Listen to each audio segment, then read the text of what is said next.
大家好，歡迎收睇三代萬年青健康探討節目。喺每一集裏邊，我哋會邀請唔同嘅專家，圍繞住老人家同埋照顧者遇到嘅健康問題，目的係要做到三代同堂，居家安老，愛錫自己，先至識得照顧家人。好啦，我哋馬上開始啦！今日好高興咧，我哋有三位專家咧，係同我哋一齊探討一個大家都好關心嘅一個話題，就叫咳嗽，即係咳，簡單啲，咳嗰個字咧，同我真實發生嘅一樣嘅。但係咧，我發覺年紀大咗嘅朋友咧，我哋覺得好似冇嘢啦，年紀大就應該咳㗎啦。特別係咧瞓覺之前會咳，一早起身嚟咳，轉天氣又咳嘅。你問啲老人家，喂，使唔使睇下醫生？佢都慣咗㗎啦，冇嘢嘅咁。我好想探討咧，就係喺三位專家啦。咁第一位咧就係我哋呢一個理工大學醫療科學博士林家良博士。咁由佢嗰個角度咧，同大家分享喺科學性嘅角度，老人家嘅咳係咪真係好自然冇得醫嘅咧？咁第二位咧就係香港，我非常之佩服嘅唯一一間咧，就係喺香港生產所有你哋嘅產品嘅，就係香港濟眾堂中藥廠嚇，喺呢方面咧做咗好多好嘅產品，同我哋就分享。咁第三位咧，當然咧喺線上咧都俾我哋邀請過嚟㗎，就係註冊中醫師阿佘醫師啦，好嘛？係，大家好。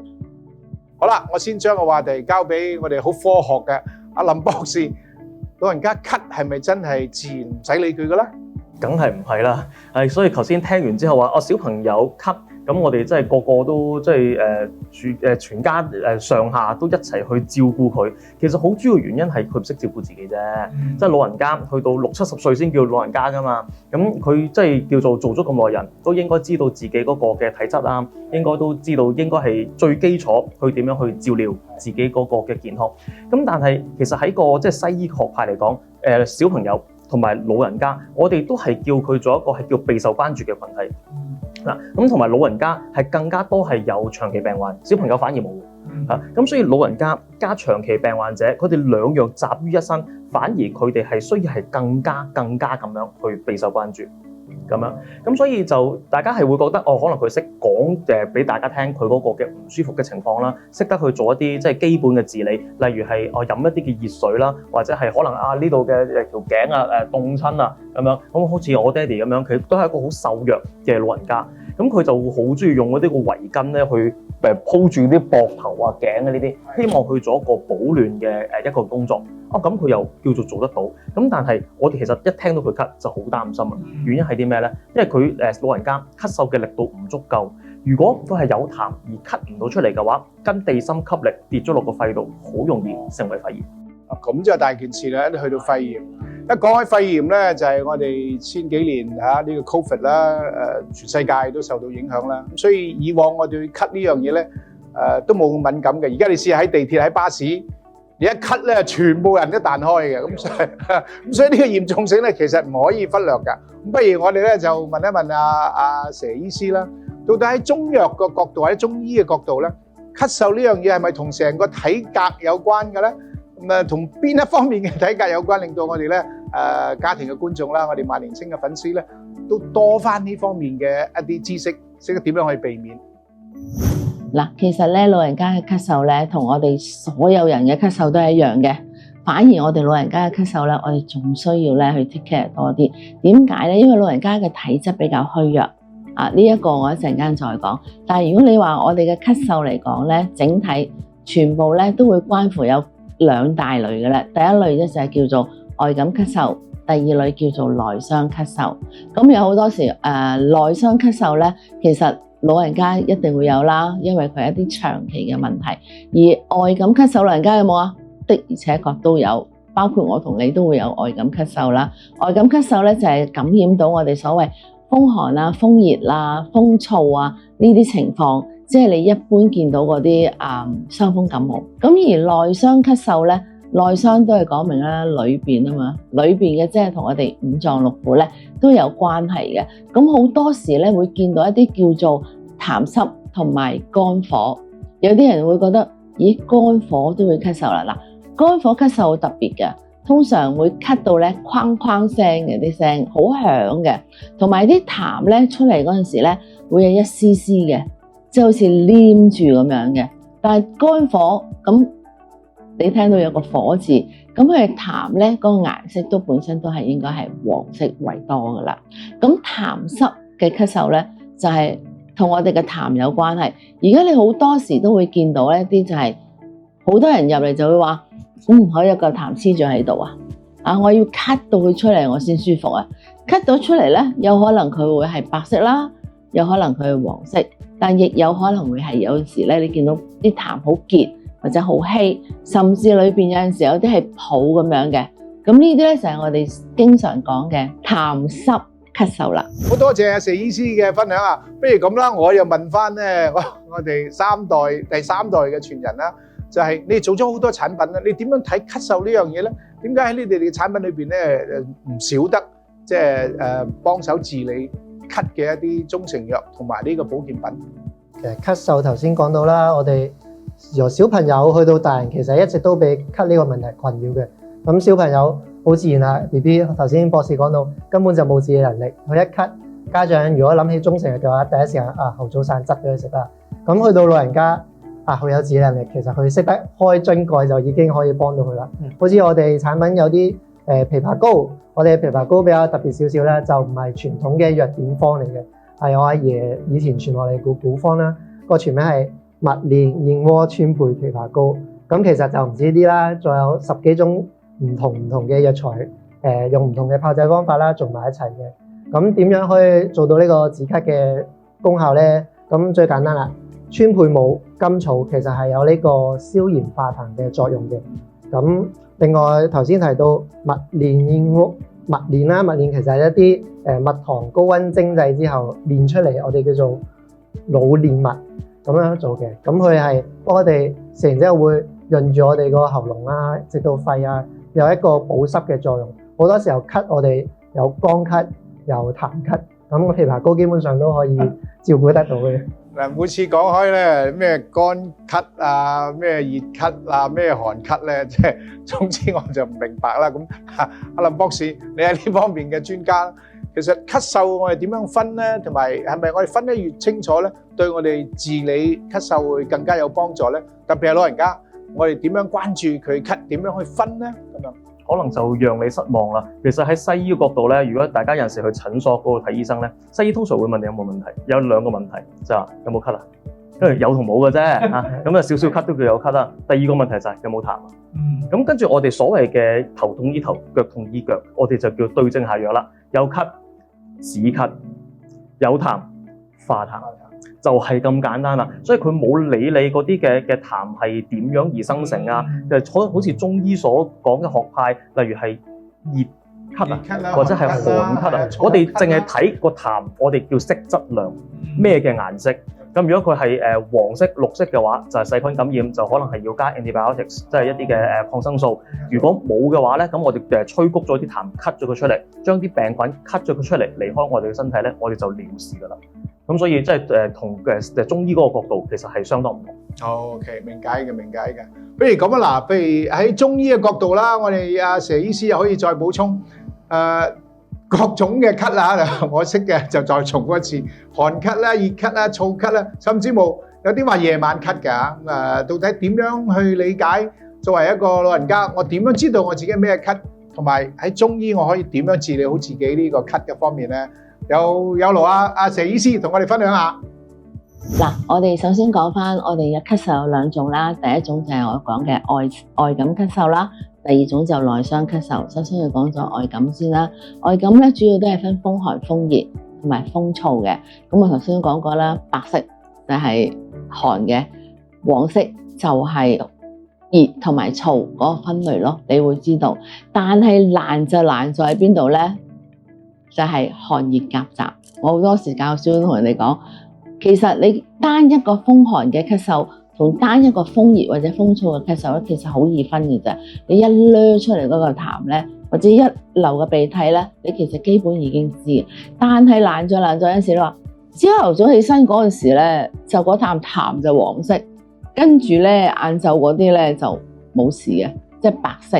咁或者係鼻涕咧，或者係有陣時流出嚟咧，白又帶少少黃嘅，咁呢啲係我哋中醫所講嘅寒熱夾雜，就會比較麻煩啦，就唔會係真係用一啲單味嘅嘢或者係一啲中成藥咧，就會話搞得掂嘅。呢個真係一定要去見你嘅中醫師。但係如果你話咧，我夠膽嘅寒嘅白色，咁其實就好簡單嘅啫。你可以用一啲比較熱性嘅藥物去處理，例如好簡單一樣嘢就係生薑，或者一啲叫蘇葉嘅嘢，即係嘅中藥材。咁呢啲咧亦都係幫助我哋驅寒溫性嘅佢。咁如果你係風熱嗰啲咧，就我哋睇翻啦。嗱，黃芩都仲要睇喎。如果佢有綠色咧，呢個直情一啲叫做熱毒性嘅啦，就係黃嘅芩裏邊變成一啲綠色嘅。即係你有時見到佢一啲係好似鐵鏽綠色嗰啲咧，其實佢哋喺西醫嗰度呢啲就係叫炎症啦。咁我哋好多時就係要用清熱解毒嘅藥物，例如好似銀翹散咯，呢一類啦。好多謝佘醫師頭先嘅解釋啊，令我又知多咗少少啦。不如我將同一個難題交俾我哋阿劉先生，咁可以原來咁細分，亦都可以好有條理咁去理解嘅。頭先我聽到咧有燕窩啦，又有川貝啦，有枇杷啦咁樣。喺選擇呢啲咁唔同嘅呢一個材料嘅時間咧，到底喺個中成藥嘅製造商，你點樣去保證嗰啲材料啦係真係？因為我哋成日理解咧，或者我哋又可能有誤解啦，因為中成藥係自然噶嘛，咁所以自然嘅話咧，可能好難控制佢嗰個材料嘅質量嘅。咁作為一個中成藥咁出名，亦都咁多年嘅呢方面嘅專家咧，你點去保證嗰個質量啊？質量嗰方面，其實我哋因為做咗好多年啦，我哋成個採購啊，去到生產嘅流程嗰度都有一個好嚴格嘅保證嘅。好似每一個原料翻到嚟，我哋係一定會驗佢嘅含量啦、三胺啊，三胺即係講緊微生物啊、重金屬啊、農藥殘留啊，即係確保晒所有嘢都合格可以用到嘅，我哋先至會投料去做生產嘅。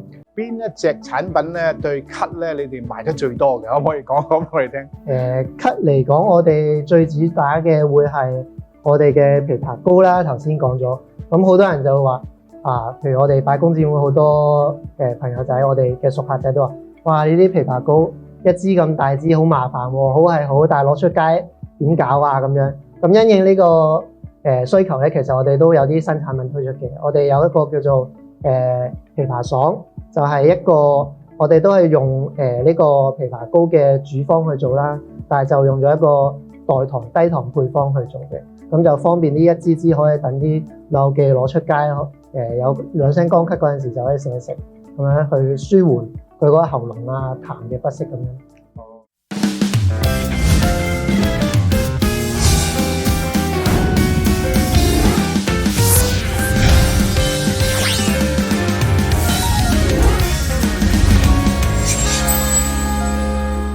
Hello， 大家好啊！我哋馬上咧嚟到今日呢一個嘅主題啦，就係呢一個痰啊。咳同痰咧，好似離唔開咁樣嘅，就好似即係左手同右手咁樣啦。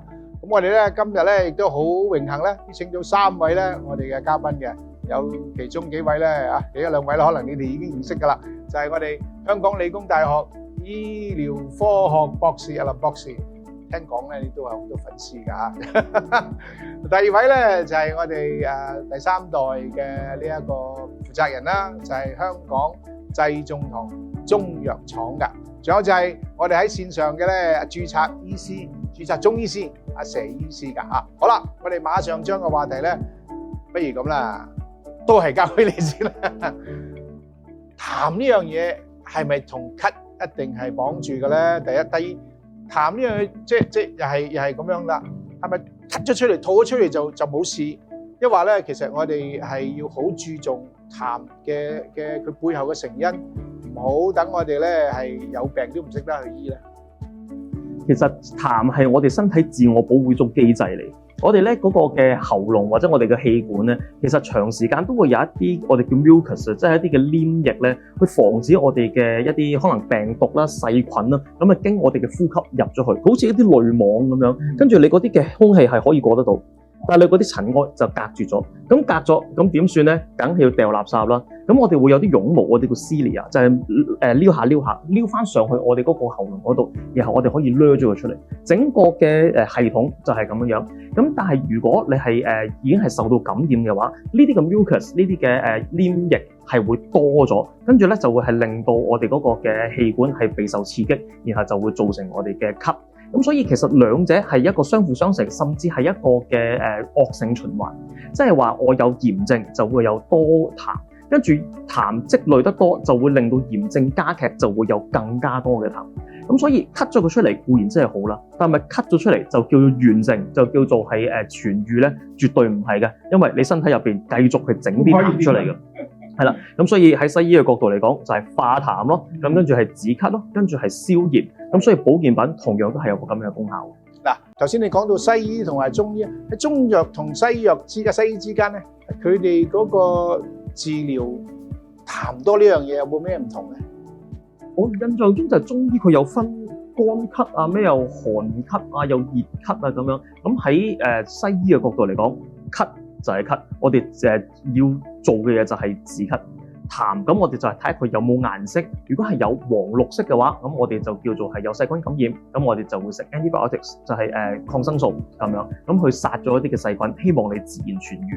咁但係我哋就冇分乜嘢痰乜嘢咳咁樣。不如咁啦，喺方面嘅補充咧，我好想我哋阿佘醫師咧，同我哋嘅觀眾咧去分享下，到底喺中醫嘅角度咧，痰有冇分類嘅咧？從上一集我哋有講到咧，係咳到底係咪有分類嘅咧？咁樣。